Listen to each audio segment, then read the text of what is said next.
Welcome in to DC On Screen, episode 182. I am your host, David C. Robertson. This is my co-host, Jason Goss. Hiya. And today we're going to get super spoilery on the season finale of Legends of Tomorrow, episode 116, Legendary. To recap, Rip takes the team to May 2016 to let them decide their own destiny. Sara finds Quentin running communications in the Arrow lair and learns that Laurel is dead. Ray and Rory decide to look out for one another. Stein is bored, etc. They all come together to signal Rip, come back to the Waverider, and stuff happens. Kendra, in 1944, I think she gets Sergeant Rock killed. Which I'm not okay with, but leaves a note in his helmet telling the team where to find her. And it's the helmet in Rip's study. So, thanks to some chronometric repositioning, they figure out where Kendra is and go to find her.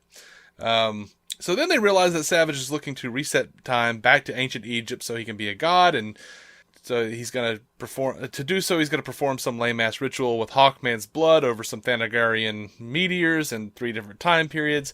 The good thing about this mess of a plot, we get to see our team kill Savage 3 times. Kendra and Carter and they decide all to go, count. and they all count. Kendra and Carter decide to go see if they can have a life together. And the rest of the team decides to go on more adventures in the Waverider before another Waverider shows up and frickin' wrecks Tyler of the Justice Society of frickin' America. Pimps out. Pimps out, y'all. Pimps Motherfucking hour out. Hour man. Motherfucking hour man. I would try to tell you how excited I am, but you just heard Dave make like dance sounds. I freaking hour man.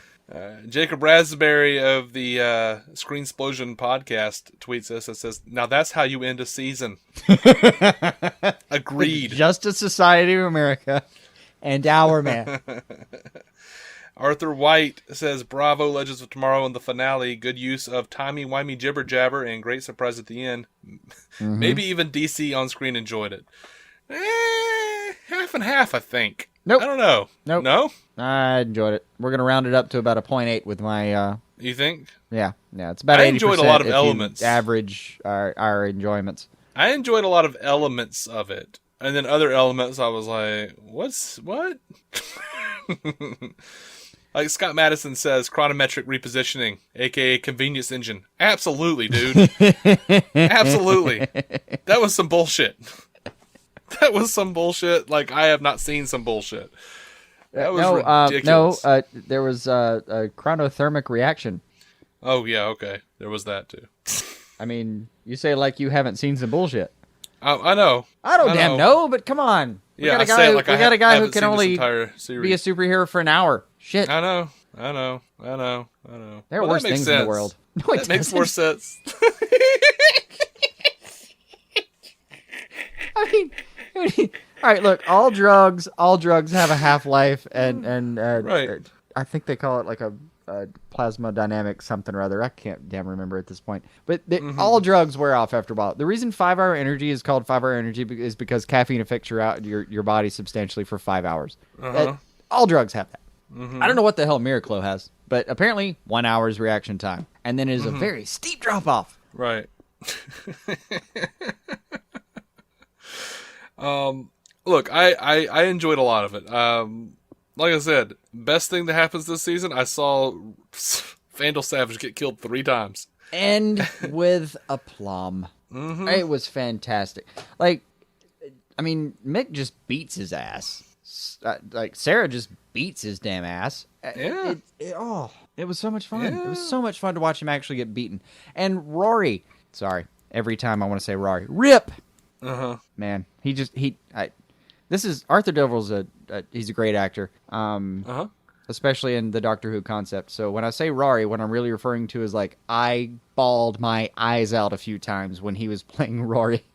The man who waited, the freaking the Angels Take Manhattan. I don't know how much liquid I lost when I watched the Angels Take Manhattan. It was oh dear God.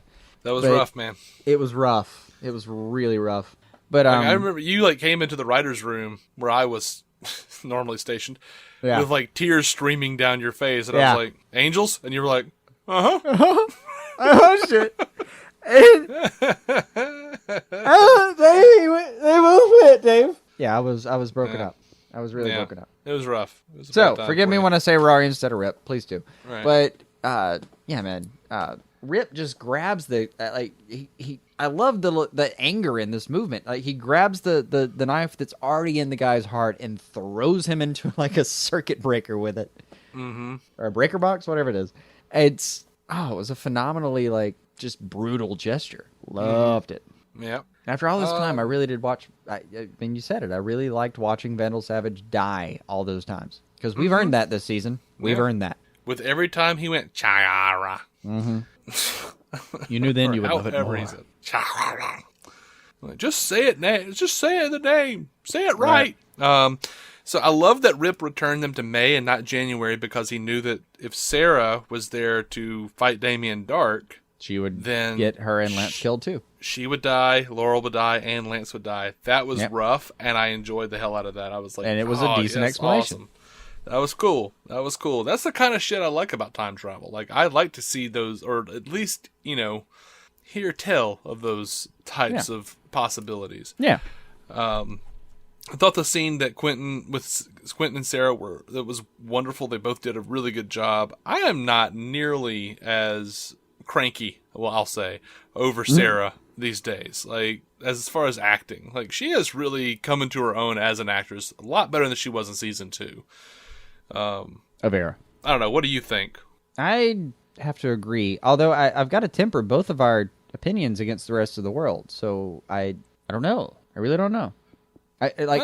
Everybody else really loved Katie Lotz and what she was doing on Arrow, even in season 2 when we were the most disappointed in what was happening. So but everyone kind of fell in love with her over the prospect of Katie Cassidy being Black Canary.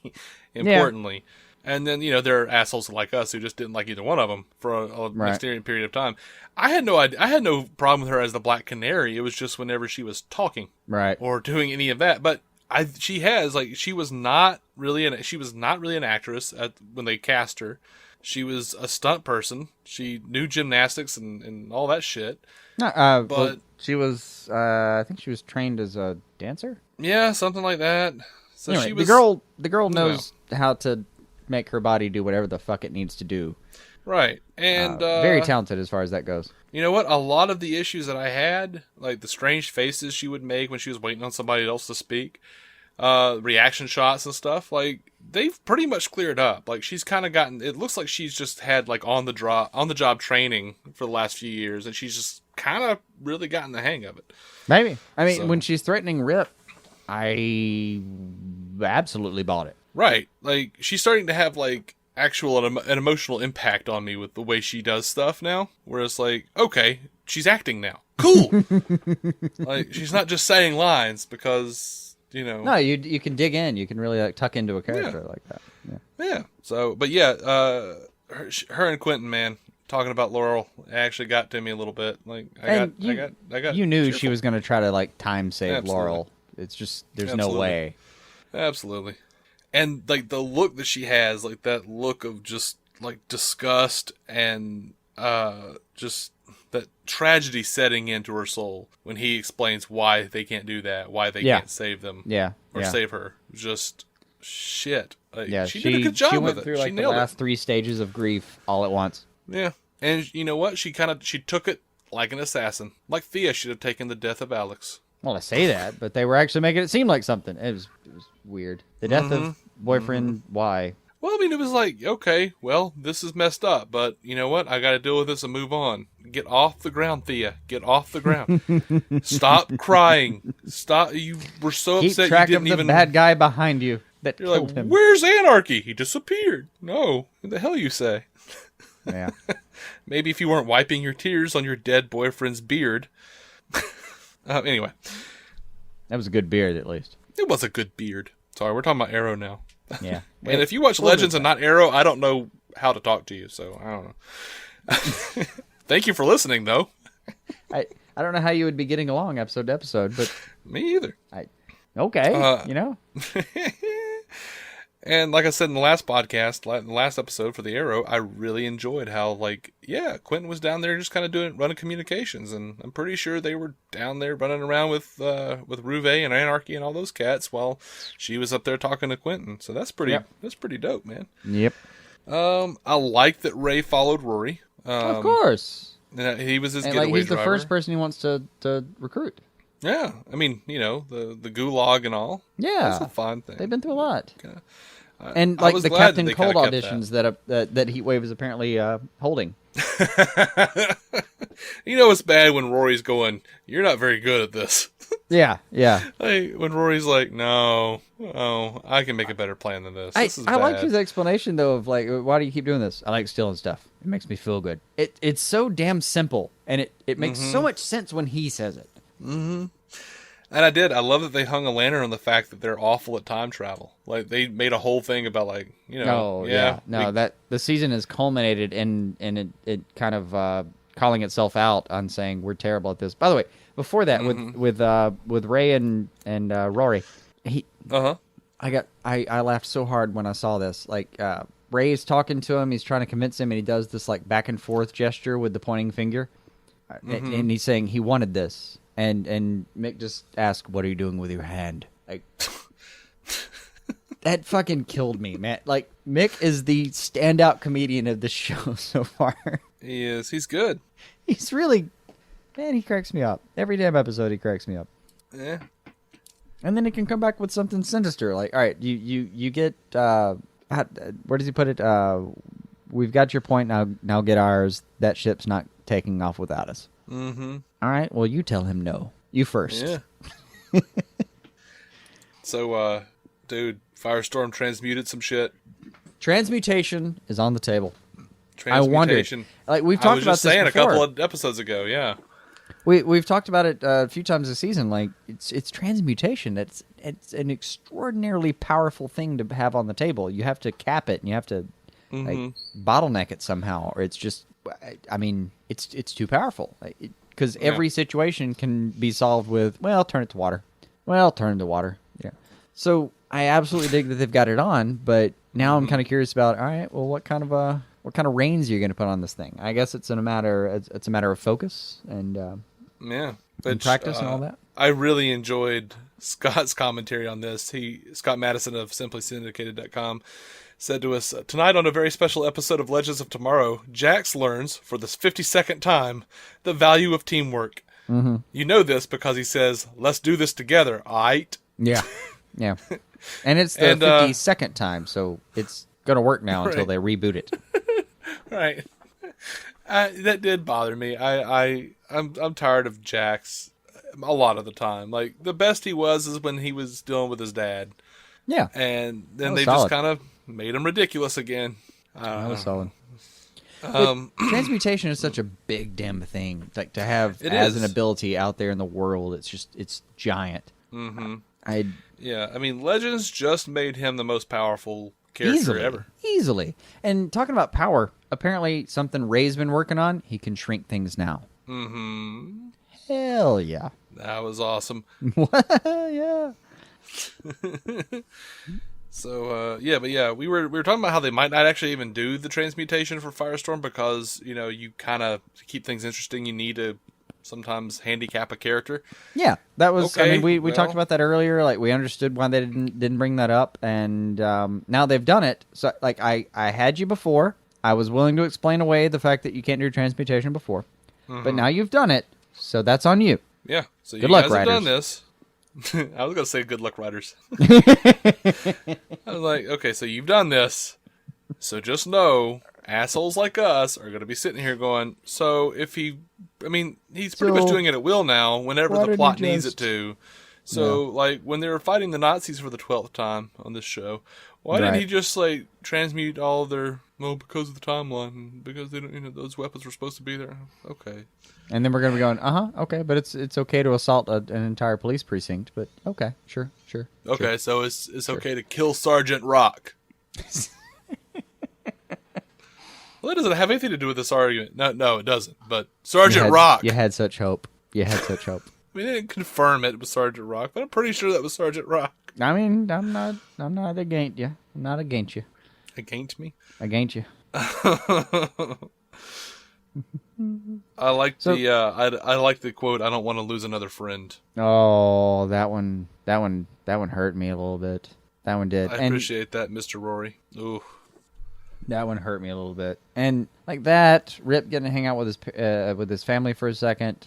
That hurt a little bit. And I was kind of already getting, it was just one to the kneecap, one to the other kneecap. I'm starting to weaken, and then you finally get back to you may not think you're a hero, but you're a hero to me. You got that? Mm-hmm. Man, I was sobbing. I was. Man, the tears hit me as soon as he told Snart, "You're the best guy I ever knew." I went, oh. I was hurting. It was, I'm weak. Oh, one of my favorite things, and I don't know how he was like one of my least favorite things on Arrow. Mm-hmm. And now he just brings me ridiculous amounts of joy because of how dumb they make him sometimes. Mm-hmm. But Quentin telling Sara, "I can't pretend to understand this time travel thing, but it sounds important."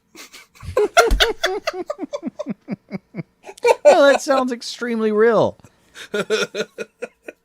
That is some real talk. It's like sometimes they make he's over Joe here and dealing Quentin with so stupid, it's ridiculous. No, he's over here dealing with what cannot quite. They can't really be described as like terrestrial concerns, and then you tell him, "Oh, there's temporal shit happening too." He's doing his damn best, but he hadn't had time to think about that. I understand, but most there's a people guy have who's seen kind Back of to the Future. A weird god, and apparently like some guy across town can see the future now. He's confused. He's really confused. He has not had time to think about this. I don't know. Like, I've dealt with the public a lot in my life with the jobs that I've had. I understand a lot of people are stupid. And a lot of people don't envelop themselves in the bullshit that we do to where we think we understand time travel, which I'm almost certainly we don't. I'm almost certain we don't. I second that. However, the fact that they actually, they do it to Joe, but it's charming with Joe. Quentin, here is pretty charming, but he sounds like he's retarded. Like, he sounds like he should be in a movie, I don't know, where John Ritter plays a gay dude. I don't know. Like, he sounds like he's in Sling Blade or something, man. I thought you were going to go for Bad Grandpa, but okay. No. I can't pretend to understand this time travel thing, but it sounds important. No kidding, it sounds important, buddy. It's time travel. It's a thing that, as far as your science is concerned, is not possible. Right. How are you a police captain? When you pick up a flashlight to shine in some moonshiner's face, do you look at it for a few seconds and try to figure out how light works? Oh no! This seems more straightforward. Oh, you kind of in the way that you would look at something like time travel and go, "I don't understand it, but that seems important." You would walk into the open woods and look at a distillery and go, "I don't understand how distilleries work, but that looks like something I should probably arrest someone for." I would bet your average beat cop doesn't know how a meth lab turns cold medicine into drugs, but they probably know they're supposed to arrest someone when they see something like it. Right. I don't know. It's just a funny line to me. Yeah. Why does no one notice the Waveriders in the city? It's floating above buildings. There's no panic in the streets. They're in the middle of a city. It's floating, it's flying around buildings, skyscrapers and shit. Close up too. I keep thinking that, it comes, they only see it for a second, and then it cloaks itself, so they think, what the hell did I just see? Well, that's weird. And they're also existing in a world where, The Flash is front page news in Central City. That's the best explanation I've heard. They're just used to this shit by now. A little bit like we just watched we'll get to this in the news, but the Powerless trailer came out. I assume it's flippant in that manner. That's a good explanation. I don't know what time frame they were in. Scott was complaining about the time frames, how it was all those meteors were showing up in all places that they actually showed up themselves. Yeah. Yeah, he disapproves. Unless those times were specifically important because of those reasons, and that's why they were sent there in the first place, because of the Oculus. I don't know. Well, I didn't think about this until you mentioned it, but did the meteors necessarily show up in that time, or did he just wait until that time to use each of the meteors? I think they fell in those specific times. If they all showed up at a certain time, and he just waited to distribute them amongst the timeline, the years, I guess. That makes sense. That's fine. Yeah, he says, the rare alignment of Earth and Thanagar happens 3 times in the space of less than a century, and all 3 of those times just happen to be the time periods that the team has visited this season. I disapprove. I think that makes sense if Gideon if Gideon and the Oculus are like sending them to those times or taking them to those times. Well, and Gideon's trying to use she's trying to figure out when substantial things are happening. So her figuring out when the Oculus is most... specifically when Savage is like out in the open and vulnerable. And doing something that seems like it's going to be actionable. Like that actually plays. Yeah, that would make sense. Oh, poor Gideon, though. What is that line? May I share something with you? I'm not ready to die yet. That was good. That was great. I didn't quite get a tear. No, it was another just another thing that happened to me while I was kind of getting teary in that whole section. Mm-hmm. But watching that dry, that would be kind of a holy shit. The computer just told you that it wasn't ready to die. Right.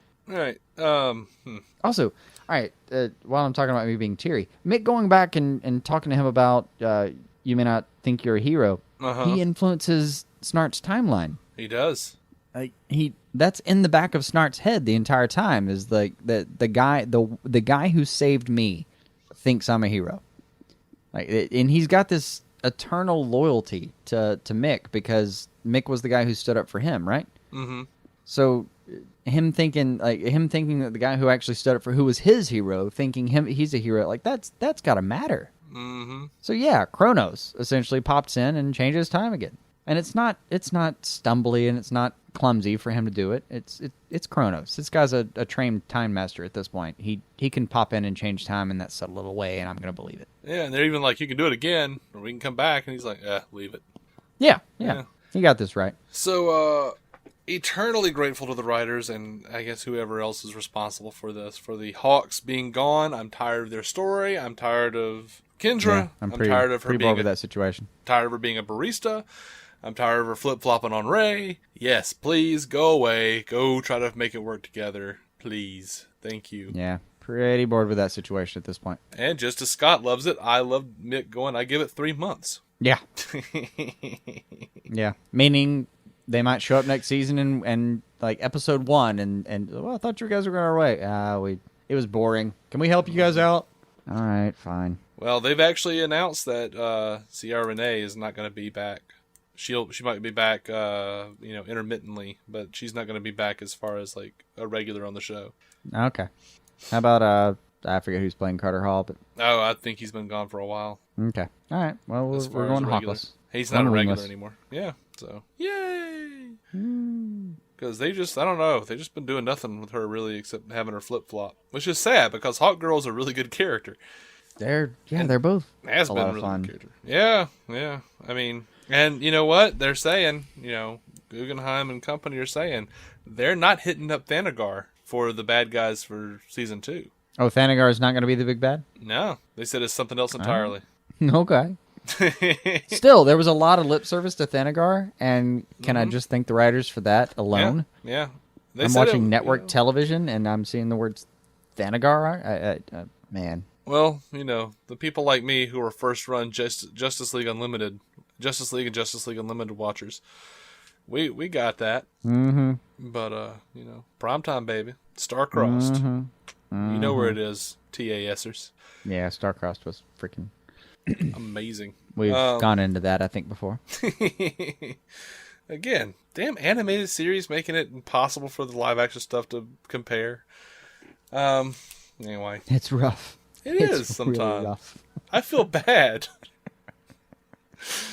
Gosh. I'm going to go into something that Scott's saying here. It's a little, this is a little long-winded, but it's really cool. First he says, kudos on the JSATs. I doubt many fans will recognize the name Rex Tyler or even Our Man. I did.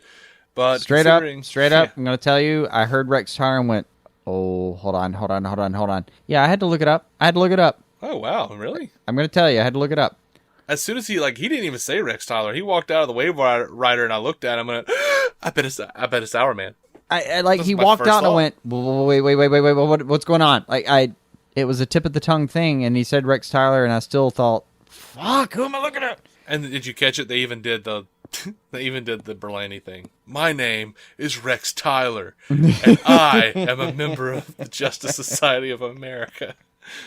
No, I have a greater point about Rex Tyler. All right, I hope they do this because it sounds like it should be done.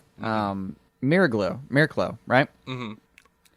Man, does that not sound like the stuff they used in season 2 of Arrow? Mirakuru. I'm hoping it's an evolved form of Mirakuru that he actually ends up using, so the shows connect. Interesting. Anyway, Scott continues. Considering the fact that the JSA originally consisted of Dr. Fate, Hourman, the Spectre, the Sandman, the Atom, the Flash, Green Lantern, and Hawkman, and Wesley Dodd, Sandman, is the only one of them not already introduced in Constantine movies or another CW show. Their choices were limited. I know mm-hmm. Green Lantern from the original JSA was the magic-based Alan Scott rather than the GL core member Hal Jordan, but I assume all Green Lanterns are tied up with movie rights, including Alan Scott, and not available to CW. But hey, they kept Hourman in a cape and hood, so bonus points for that. Whoa, brainstorm! Mm-hmm. Do you think Berlanti and company are cooking up a JSA show? Maybe. But no. That'd be great. It could be done with some fancy deal making. Pull Dr. Fate and Spectre from Constantine. Absolutely. Introduce the following. Thanagarian Fel Andar as the new Hawkman. I'm down. Wesley Dodd as Sandman. Again, down. Alan Scott as Green Lantern, or call him Sentinel to avoid confusion with the movie universe. That's pretty damn good, man. Ryan Choi as a new Atom. Slide Wally West in as this show's Flash, and you've got a full version of the original hero roster, only sacrificing the alter egos of a few. And to be fair, any of the newly introduced characters can be gender swapped to avoid a testosterone overload. With my plan, the week... He sounds like a politician now. With my plan, the week could look like this in the next 2 years. Monday, Supergirl. Tuesday, Flash. Wednesday, Arrow, if they can last beyond next season. Dude, they're getting good ratings. They're going to last. Yeah, they'll be fine. Thursday, Legends of Tomorrow. Friday, Justice Society. Let's see them build a 5-night crossover event out of that. I would be totally down for that, and I think it would be really cool. I just don't think they're going to do 2 team shows. I just don't. I think they could have JSA on Legends of Tomorrow. I don't want to see a JSA show. I want to see like a few episodes here and there of the JSA and then move on to another team. Like you could do the Outsiders or something, You can do so many different... Yeah. You've got half the All-Star Squadron hanging around the Flash right now. And you know who else they're not messing around with? The Metal Men. They're not messing around with those cats. You could go play with the Metal Men. And they teased him too, so... Damn it. That's one of the things that I really like about Legends is like you have, even if they do screw up Jonah Hex. I believe they didn't, but go ahead. I'm looking at you, Shek. As you will. No, you can just go so many places with it. I feel like they kind of missed a lot of those opportunities this season with having them play around with Jules Verne or whoever the hell it was. Who was it? H.G. Wells? Is that who it was? H.G. Wells, yeah. I always want to say Jules Verne. Don't know why. Goes back to the future. Doc's kids are Jules and Vern. Gotcha. Yep. Gotcha. Yeah. So yeah. Anyway. Actually, he's missing something in the equation. When did he plan on airing Supergirl? I don't know. That's a good point. And in this version, I'd hate to think that Supergirl was planning. They were planning on putting Supergirl on Friday night. That seems like a huge letdown to go from like Monday night on CBS to Friday night on the CW. That's. I want to say I saw that. Let me just make sure here. I don't know. I'm not a good host. I don't think they've released it yet. I think you're looking for something that isn't out. Yeah. I'm not seeing it. I did see somebody say something about, like, oh, they could pair it with blah, blah, blah, but I pair it with any damn body. Problem is, I don't know their schedule well enough. Like, I don't think they'll put it up next to Flash because iZombie's doing pretty well, but that ends my knowledge of the rest of the CW that doesn't have a cape or a cowl. Mm-hmm. So I can't help you there as far as a good guess. I mean, I don't know why they wouldn't keep it on Monday, honestly. See, I don't know what's airing Monday at 8 Central. Wait, hold on. What? Hold on. What? We're being stupid. Nothing is airing on CW Monday. What do you mean? The shows that qualify are Gotham and Flash. Nothing's airing on Monday. Yeah, they're just going to keep it on Monday. I'm being stupid, at least. I hadn't thought about that. I was just thinking as Monday as a blocked day because it has Lucifer and Gotham. But no, seriously, they've got plenty of time. They can just pop it over. Monday, Supergirl, Flash, Arrow, Legends of Tomorrow, and then Constantine Reborn, I'll call it, as the JSA. No, yeah, that's what I'm saying. I don't know why they wouldn't keep it on Monday. No, they keep it on Monday. That was being ridiculous. I don't know. I don't know. So, yeah. It'll all be well. I would be totally down with that. I don't know. Whatever. If they want to pull out a JSA show, man, cool. Let's do it. I don't care. Let's do it. Why not? I mean, I have a few reasons why not. Mostly, involving not having time to review all these things. No, I don't want to, I don't necessarily want to have a JSA show as much as, because am I wrong, or did Smallville not cover some of the JSA well enough that we've kind of seen it a little bit? I mean, it was a 2-part episode, man. And that sense, Unlimited did just as much. Yeah, and it was somewhat of a, they're kind of old, and they're going to get back in the saddle and help Clark for one last That's how it's been, since, like, the late 50s, 60s, though, is they've, the Golden Age kind of died, and comics came back again, and they revitalized everything, but it was always what happened to them, the originals. Well, our buddy Jeff Johns wrote a fantastic run on Justice Society. That was like old and new characters kind of coming in to revitalize it was good. It was really good. So, I mean, it was exactly what you wanted. It was everything that the new Ghostbusters movie should be and is not going to be. Whereas, like, you have like a mixture of old and new, and just a real love for the original material. Yeah, honestly, if you're going to put something on Friday night where you're just going to like roll the dice and see what happens, just pull on Constantine and Spectre, like pull on Corrigan, and give that a real shot. Yeah, dude. It won't quite be Justice League Dark. It'll just be a nod to it. Nah. Screw Justice League Dark. Do a freaking Shadow Pack show. Oh, a Shadow Pack show. I mean, the monkey will be hard to do. Detective Chimp. On a normal basis. You can leave that. That'll be the comedy relief. Is just they have a monkey they run experiments on for various purposes who's like extremely smart. Yeah. For monkeys.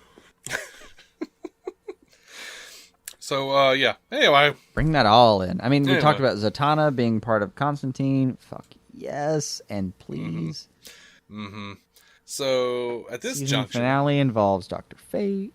At this juncture, we are deep into speculation. So, into being past our time. Right. The Legend of Tomorrow season finale. I keep wanting to say series finale, but I know it's coming back. I don't know. Season finale of Legends of Tomorrow. I thought it was passable. Some of the plot elements were kind of dumb, and I was also kind of just bored with it in a lot of places. But I loved everything with Mick, and I loved a lot of places in the episode.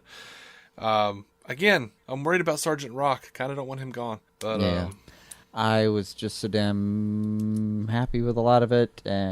By happy, I mean it made me cry. Right. I'm not gonna. Just can't be down on it. Last two episodes saved a lot of the problems I had with the entire series so far. They made sense. I would agree with that to some degree. Yeah. All right, guys. I think that's going to do it for us. Thank you guys so much for listening to DC On Screen. You can find every episode on DCOnScreen.com. Be sure to subscribe to us on iTunes, Stitcher, or wherever the hell else you can find us. We are proud members of the Giant Size Team Up Network, GiantSizeTeamUp.com. Check out the other awesome shows on the network, including our sister show, the Marvel Cinematic Universe Podcast, hosted by our friends Matt Carroll and Jeff Randall.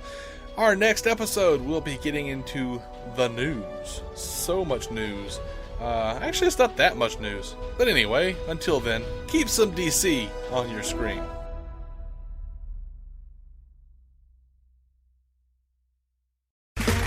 Okay, round two. Name something that's not boring. A laundry? Ooh, a book club. Computer solitaire, huh? Ah, sorry, we were looking for Chumba Casino. That's right. ChumbaCasino.com has over 100 casino-style games. Join today and play for free for your chance to redeem some serious prizes. ChumbaCasino.com. No purchase necessary. Void where prohibited by law. 18+ terms and conditions apply. See website for details. Here's to choice, to making your voice be heard, to getting exactly what you want, especially when you eat. At Subway restaurants, you choose your freshly baked bread, meats, cheese, and veggies to make a sub that's just right for you. Come in and create yours today. Subway, eat fresh.